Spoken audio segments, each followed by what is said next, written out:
Good morning, students. Today we are going to discuss Mowgli Amongst the Wolves, lesson 7 chapter. 6 chapter हम लोग already कर चुके हैं, explaining and activities सब complete हो गया है. तो 7 चैप्टर्स की एक्टिविटीज़ भी मैं करा दी हूँ, पर वो एक्सप्लेनेशन नहीं हुआ था. तो टुडे जस्ट ओपन एंड ये जो भी चीज़ मैं समझा रही हूँ उसको अच्छे से बुक खोल के रीड आउट करके अच्छे से इसको समझना. सो इसके जो ऑथर हैं, his name is Rudyard Kipling.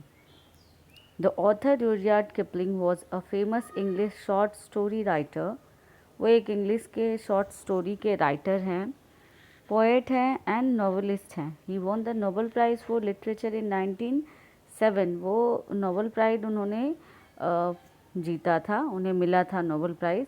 He is chiefly remembered for his stories for children.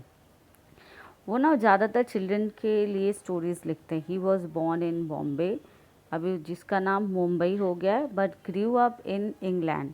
वो बेसिकली जन्म उनका मुंबई में हुआ था, पर जो जन्म के बाद वो इंग्लैंड में जो है पले बड़े हैं. His best known stories are Kim, just so stories, the jungle book, etc. Mowgli Among the Wolves is abridged from a chapter of the Jungle Book. यानी कि इन्होंने जो जंगल बुक हम लोग जिस बेसिकली जानते हैं ना, जंगल बुक या मोगली जो भी पढ़ते हैं, तो वो इन्होंने ही लिखा है. और उस मोगली बुक के अंदर से हम लोग एक लेसन निकाले हैं जिसका नाम है मोगली अमोंग द वॉल्व्स. ठीक है, वो छोटा सा एक लेसन है, उसी के बारे में इन्होंने ये डिस्क्राइब किया. सो लेट्स शेयर में क्या है. Have you ever heard stories related to a forest. क्या तुमने कोई भी फॉरेस्ट से रिलेटेड स्टोरीज को सुना है. Which animal are found in forest. ऐसा कौन सा एनिमल है जो फॉरेस्ट में पाया जाता है. Which animal are carnivorous. कौन सा ऐसा एनिमल है जो कार्निवोरस है. And which animal are herbivorous. Which animal जो कि वो हर्बीवोरस होते हैं.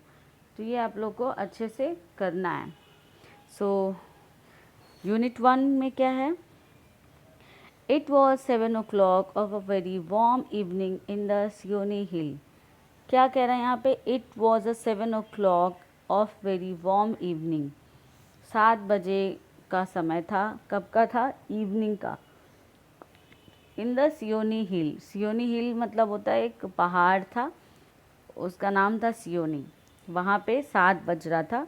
तो उस समय father woke up from his days rest. उसके पापा जो है दिन भर, क्योंकि जानवर ज़्यादातर हम लोग कहते हैं कि जानवर जो होते हैं वो दिन में रेस्ट करते हैं और रात में जगते हैं और अपना शिकार करते हैं. तो उसके पापा जो है दिन भर, पापा मीन्स फादर बुल जो है, वो दिन भर आराम करे. आराम करने के बाद शाम को वो 7 बजे वो उठे. He scratched himself. उन्होंने अपने आप को स्क्रैच्ड किया, यॉर्निंग लिया and spread out his paws and one after the another to get rid of the sleepy feelings in their tips. It means जब हम लोग सो के उठते हैं तो how we scratch our body, our hand and our legs, same वैसे ही एनिमल्स भी करते हैं. तो उसने अपने आप को फ्री फील कराने के लिए वो स्क्रैच किया. Mother wolf lay with her big grey nose dropped across her four tumbling squealing cubs. और उसकी जो मम्मी वोल्फ थी वो क्या कर रही थी. स्पीकिंग इन अ ज़ोर ज़ोर से अपने बच्चों के साथ में, मतलब अपने वो जो ग्रे नोज़ होते हैं ना, उनसे वो ऐसे से हिला रही थी और टच कर रही थी और अपने जो छोटे छोटे कब्स थे उन लोगों से बातें कर रही थी, बेबी वुल्फ जो होते हैं. The moon shone into the mouth of the cave where they all live. जो चांद की रोशनी थी ना, उनके जो है केव पे आ रही थी. तो उसी समय एक आवाज़ आया. क्या आया.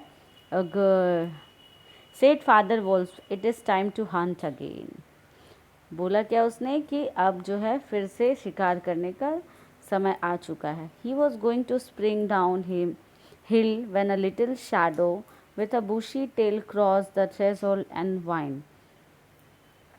वो ना जैसे ही वो जा रहा था हिल के नीचे, तभी एक शैडो जो है, बुशी मीन्स थोड़े से जो वहाँ पे झाड़ियाँ थी वहाँ से उसको सुनाई दिया एक छोटी सी रोने की आवाज़.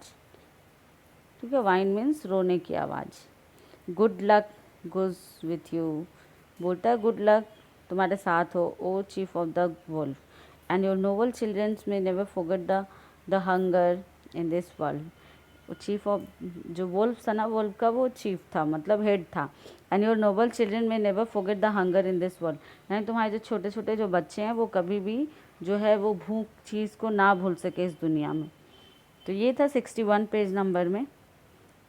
नेक्स्ट